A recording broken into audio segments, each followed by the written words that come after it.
मित्रों नमस्कार। मैं हूं राकेश कुमार। आप देख रहे हैं मत अभिमत। मित्रों, हम अपने इस YouTube के मंच से हमेशा उन लोगों के अधिकारों की बात करते हैं जिनका अधिकार छीन लिया गया या उन्हें नहीं दिया गया। मित्रों, ये आज का वीडियो बड़ा महत्वपूर्ण है और आपके वार्ड में, आपके गांव में इस तरह की चीज़ें हो रही हैं, लेकिन आपको उसका अंदाज़ा नहीं है। तो देखिए, आपको याद होगा कि हम लोग एक शब्द है इतराना, मतलब हम कुछ अच्छा करते हैं ना तो इतराने लगते हैं। शुद्ध भाषा में हम लोग भोजपुरी भाषा में कहें बौने लागला, ठीक है।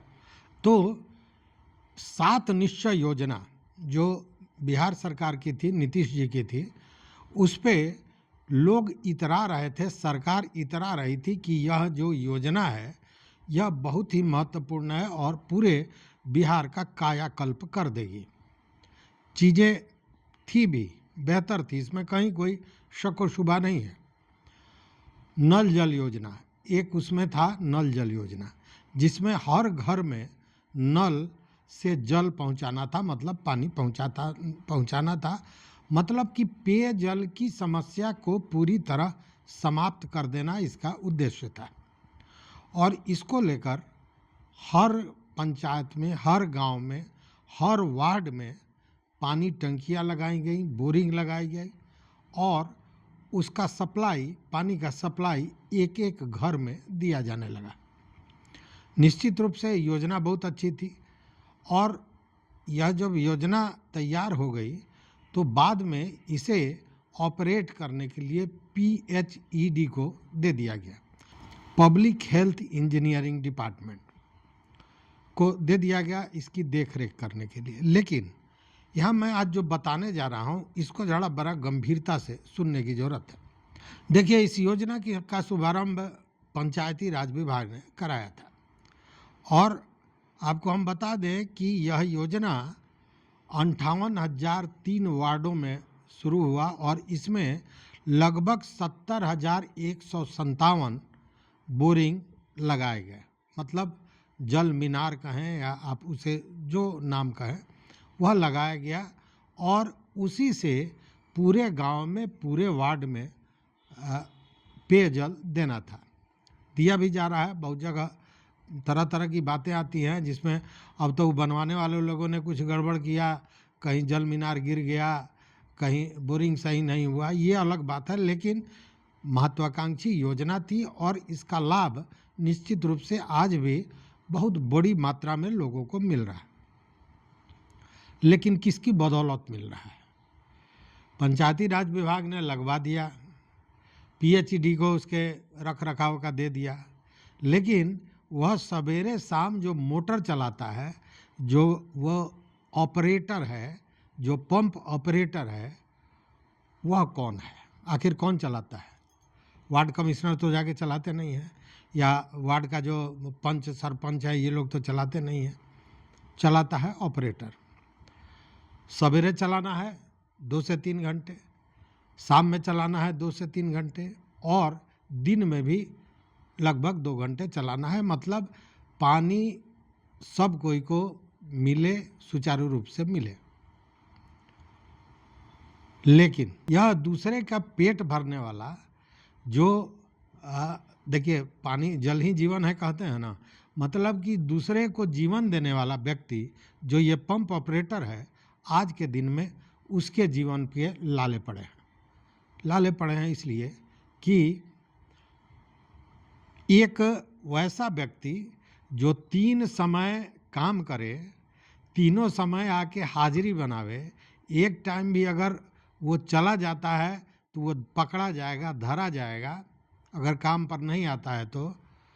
और उस व्यक्ति को तो उसका भी रोजी रोटी है, उसका भी पेट है, उसके भी परिवार होंगे, तो उसको तो चाहिए। तो इनकी बहाली हुई। लेकिन अचंभे की बात यह है कि आज तक इन ऑपरेटरों को यह भी पता नहीं है कि उनकी नियुक्ति किस विभाग में है। क्या वो पंचायती राज विभाग के कर्मी हैं या PHED के कर्मी हैं? किसके कर्मी हैं? किसने उनको रखा, इस बात की जानकारी उनके पास नहीं है। हमने इस विषय में कई लोगों से पूछा। जब पूछा तो उन लोगों ने बताया कि उस समय जो जेई थे पीएचडी के और एक ठेकेदार थे, उन लोगों ने कहा कि आप लोग काम कीजिए, और जिसको जिसको चयनित किया गया वो काम करने लगे। और खासकर वैसे लोगों को चयनित करने की बात कही गई जिन्होंने पंप लगाने के लिए अपनी ज़मीन दी है। मतलब उसी व्यक्ति का ज़मीन है जो आज के डेट में पंप ऑपरेटर है। हर जगह नहीं, लेकिन जहाँ ज़मीन नहीं था, जहाँ उपलब्ध कराना था, उसमें ये कहा गया था, मंत्री ने भी कहा था उस समय, नीरज कुमार सिंह मंत्री, कि कि जो लोग पंप लगाने के लिए ज़मीन देंगे उनको ही प्राथमिकता दी जाएगी पंप ऑपरेटर बनने की। बड़ी खुशी से लोगों ने दिया। लोगों को लगा कि घर के एक व्यक्ति को रोज़गार मिल जाएगा, और गांव में रोज़गार अगर मिल जाए, घर पे रहते हुए रोज़गार मिल जाए, तो इससे अच्छी बात क्या होगी। रोज़गार तो मिला, लेकिन अच्छी बात नहीं हुई। अच्छी बात क्या कि अब आप अंदाज कीजिए कि जब हमने इसकी तहकीकात की तो पता चला कि 2020-21 में जिन लोगों को रखा गया एज ए पंप ऑपरेटर, उनको पूरे इस 4-5 साल के अंदर में, 5 साल में भुगतान कितना हुआ है पता है आपको? 20 से 22 हज़ार रुपये। 20 से 22 हज़ार रुपये 5 साल में उनको भुगतान हुआ है।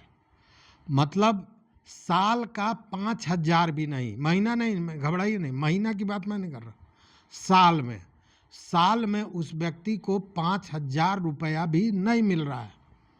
और वह भी 5 महीने 7 महीने जब पैसे नहीं मिलते हैं, और ये लोग जेई से लेकर कार्यपालक अभियंता का दरबार करते हैं, मिन्नतें करते हैं, उसके बाद कभी मिल जाता है और कभी नहीं मिलता है। इस बार हमने जो बात की, अभी मैं आपको सुनाऊंगा भी, तो स्थिति यह है कि गुहार लगाते लगाते रह गए। ये जो जुलाई था, जुलाई में एग्जीक्यूटिव इंजीनियर भी चले गए, जेई भी चले गए, लेकिन उनको पेमेंट नहीं हुआ। और पेमेंट कितना हुआ है अभी आप देख रहे हैं, 20 से 2025 तक जो लोग चला रहे हैं 5 साल, तो उन लोगों को 22 में मिला था 4,000 रुपये, 23 में मिला था 7,000 रुपये, 24 में मिला था 13,000 रुपये। मतलब कुल मिलाकर 24,000 रुपया मिला है 5 साल में। अब जरा आप अंदाज कीजिए कि उनकी स्थिति क्या होगी।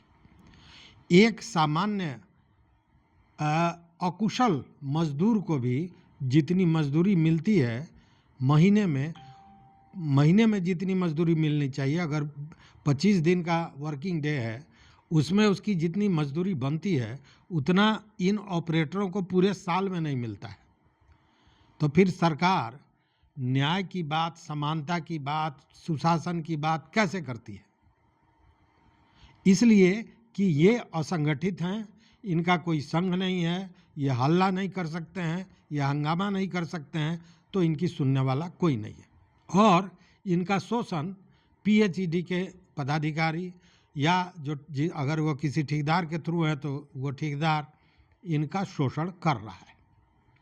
हालांकि आपको बता दें कि पंचायती राज विभाग के माध्यम से इन्हें रखा गया था, और उस समय जो नीरज कुमार सिंह थे मंत्री, उन्होंने कहा था कि जो भूमि दान करने वाले हैं उन लोगों को प्राथमिकता दी जाएगी ऑपरेटर बनने के लिए, और इनकी नियुक्ति पंचायत और वार्ड स्तर पर की गई है। वार्ड हमने बता दिया कि 5803 वार्डों में 70,157 यूनिट लगाए गए थे। और उस समय जो बातें बताई गई थी वो ये कहा गया था कि इन लोगों को 2,000 रुपया मंथली दिया जाएगा। मतलब 12 दूनी 24, मतलब साल में 24,000 रुपया इन्हें मिलेगा एक साल में। हालांकि बहुत कम है, इसको मैं मानता नहीं हूँ, चूँकि 2,000 रुपया प्रति माह जो व्यक्ति 2-4-2-6 घंटा कम से कम काम करता है, उसका मेहनताना उचित नहीं है। लेकिन बावजूद उस समय ये योजना बनी, लेकिन मिला कितना? एक साल में 24,000 मिलना था, 5 साल में 24,000 दिया गया। तो आखिर 4 साल का वह मेहनताना कौन खा गया? कौन चुरा ले गया या घोटाला में कौन कौन है, क्या पीएचडी के पदाधिकारी हैं, कर्मचारी हैं या मंत्री हैं, या फिर पंचायती राज विभाग के कर्मचारी हैं, मंत्री हैं, कौन है? कोई तो होगा। आखिर उस मद में जब यह बात कही गई कि 2,000 रुपया प्रति माह दिया जाएगा तो क्यों नहीं मिला?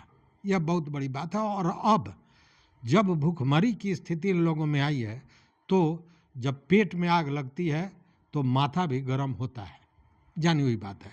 तो अब ये लोग कहीं ना कहीं आक्रोशित हो रहे हैं और इसको लेकर हमारी बात सहरसा में नौहट्टा पंचायत है, वहाँ के लोगों से बात हुई और आप सुनिए कि वहाँ के ऑपरेटर क्या कहते हैं। एकत्रित क्यों हुए हैं? हम लोग इसलिए एकत्रित हुए हैं कि आज दिनांक 10/2025 मतलब है और 2020 से हम लोग जल मत्स्यात निश्चय योजना के तहत जल नल में ऑपरेटर हैं। आज तक हम लोगों को सही रूप से मानदेय की भुगतान नहीं हो रहा है। बार बार आग्रह करने पर जो इनके ठेकेदार हैं वह कह रहे हैं कि हमको सरकार के द्वारा भुगतान नहीं दिया जा रहा है। मैं जल संसाधन मंत्री से आग्रह करता हूं कि हम लोगों की समस्या को सुने और हम लोगों को यथाशीघ्र भुगतान करवाने की कृपा प्रदान की जाए। हम लोगों के साथ में भुखमरी की समस्या उत्पन्न हो गया है, यही मेरी आग्रह है, यही कहना है मेरा व्यक्तिगत। आप सभी के साथ यही समस्या है? सभी का यही व्यवस्था किया गया है। ठीक। तो आपने सुना। देखिए, अब ये नौहट्टा के एक समाजसेवी हैं, बहुत बड़े समाजसेवी हैं और पूरी जीवन उन्होंने समाज सेवा को निछावर कर दी है, जिनका नाम है नारायण सिंह। जब नारायण सिंह ने इन लोगों की स्थिति को देखा तो उनको बर्दाश्त नहीं हुआ और अंत में उन्होंने झंडा उठा लिया आंदोलन का। तो आइए नारायण सिंह क्या कहते हैं, उनकी भी बात जरा हम लोग सुन लें। पहुंचे हैं हम नल जल मानदेय मुक्ति मोर्चा के संयोजक हैं। मेरा नाम नारायण सिंह है। मैं प्रखंड नौहट्टा, जिला सहरसा और ग्राम पंचायत नौहट्टा पूर्वी में तमाम वार्ड में लगे नल जल टंकी के ऑपरेटर के साथ बातचीत किया और बातचीत में उन लोगों ने सामने रखी बात को, जो कर्तव्य मानदेय हम लोगों का बनता है 2020 से 2025 तक, वह आज तक कुछ पैसा 22,000 के लगभग दिया गया। टाइम टू टाइम 2,000, 4,000, 5,000 यही करके दिया गया और हम लोगों का कर्तव्य मानदेय आज तक महीना के हिसाब से कभी नहीं दिया गया। जो हम बिहार सरकार के माननीय मंत्री पीएचडी से सादर निवेदन करते हैं जो हम लोगों की मांग को यथाशीघ्र पूरा करने की कृपा करें, जिससे कि एक गरीब ऑपरेटर का परिवार भूखमरी से बचे और इनके बच्चे कहीं अनाथ न हो जाए। इसके लिए आप वरीय पदाधिकारी के पास गए थे? एग्जीक्यूटिव इंजीनियर, एसडीओ, पीएचडी के से हम लोगों ने बार बार आवेदन दिया, रिसीविंग लिया, लेकिन उन्होंने सिर्फ इतना ही कहते थे जो आपको मिल जाएगा, आपके घर आपको बुला लिया जाएगा। इसी क्रम में 4-5 महीने दौड़ते दौड़ते जब थक गए, जब कोई कहीं से नहीं मिला, तो मजबूरी में ये मैं मांग रखता हूँ। आप सभी के साथ यही समस्या है? समस्या सारे आदमी के साथ है। ठीक। तो सुना आपने। तो ये तो मैं एक पंचायत की बात कर रहा हूँ नौहट्टा में, जहाँ पे 14 जल मीनार है, वार्ड है और 14 हर वार्ड में एक जल मीनार है।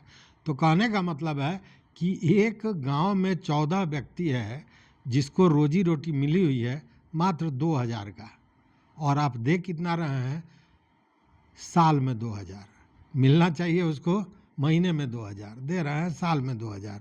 यह घोटाला किस लिए?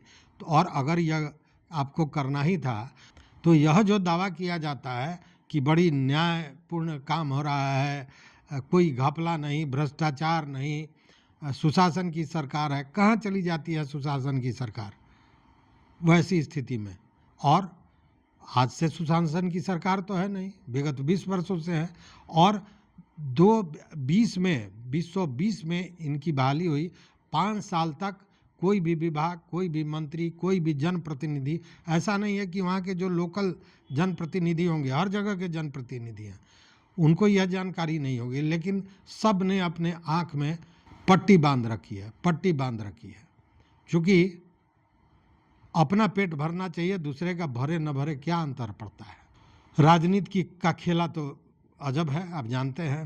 खैर, अब ये स्थितियां बन रही हैं कि यह पंचायत से जिला स्तर पर, जिला स्तर से राज्य स्तर पर जाने वाला है यह मामला। और आप अंदाज कर लीजिए कि 70,000 से ज़्यादा लोग ऐसे हैं, 70,000 लोग नहीं, 70,000 परिवार जो घुट घुट कर मर रहे हैं। और यह जो अन्याय हो रहा है, यह जो घोटाला हो रहा है, यह जो शोषण हो रहा है, उसके शिकार हो रहे हैं। तो इसका असर तो पड़ेगा, भले सरकार जितने दावे कर ले, लेकिन इसका असर अब चुनाव पर पड़ने वाला है। क्योंकि इन पंप ऑपरेटर्स ने अब मान लिया है कि उनके साथ कोई न्याय करने वाला नहीं है। हालांकि भोजपुरी में एक कहावत है कि गरजू को दनाई नहीं होता है, मतलब जिसको भूख लगी रहती है ना, उसको लाज शर्म नहीं आता है। तो इनकी स्थिति वही है, इसलिए फिर सरकार के पास हाथ फैलाए हैं कि शायद सरकार उनका हक दे दे। देखते हैं सरकार की आँख कब तक खुलती है। लेकिन ऐसे मामलों में जहां लोगों के साथ अन्याय होता है, हमको, आपको, सबको खड़ा होना चाहिए।